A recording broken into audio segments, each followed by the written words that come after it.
Plus మీరు ఆ subject మంచి సబ్జెక్ట్ అంటే ఒకటి సైంటిఫిక్ ఉంటుంది, అట్ ద సేమ్ టైమ్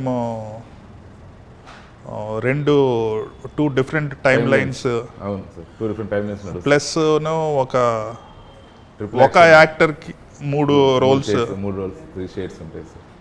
అంటే చాలా అంబిషియస్ ప్రాజెక్ట్, అంత తక్కువలో తీయటం అనేది అచీవ్మెంట్, బట్ కరెక్ట్గా తీసుంటే ఇంకా బెటర్ ఉండేదేమో అది కదా. అంటే బేసిక్గా what I understood from that movie ఏంటంటే sir, either you need to have an actor or you need to have a good backing with a good production backing ఉండాలి.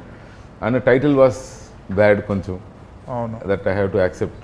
అది అసలు సినిమానో తెలీదు, యాడో తెలీదు, యాడ్ ఇన్ఫినిటీ. నాకు చాలా మంది కామెంట్స్ పెట్టారు సార్, అంటే చాలా మంది పర్సనల్ మెసేజ్ పెడితే తమిళ డైరెక్టర్స్ చాలా బాగా తీస్తారు, మన వాళ్ళు తీరు తెలుగులో ఇట్లా సినిమాలు అని తమిళ వాళ్ళు చాలా మంది మెసేజ్లు పెట్టారు నాకు, తెలుగు వాళ్ళు మెసేజ్లు పెట్టారు నాకు. మీరు తమిళ ఎక్కడ, మీరు ఏ ఊరు, అది ఇది అని చెప్పేసి అడిగిన వాళ్ళు చాలా మంది ఉన్నారు నాకు. Lot of people thought it's a Tamil movie.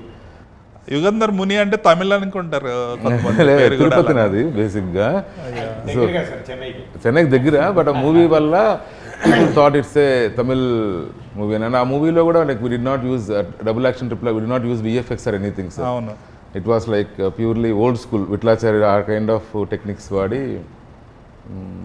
అంటే అప్పుడు వచ్చినప్పుడు people recommended me to do horror చెయ్యి, లేదంటే చిన్న లవ్ స్టోరీ చేయదు అని.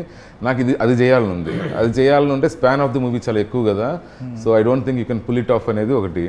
సో ఐ ఫెల్ట్ లైక్ చేస్తే ఏదన్నా అలా చేయాలి.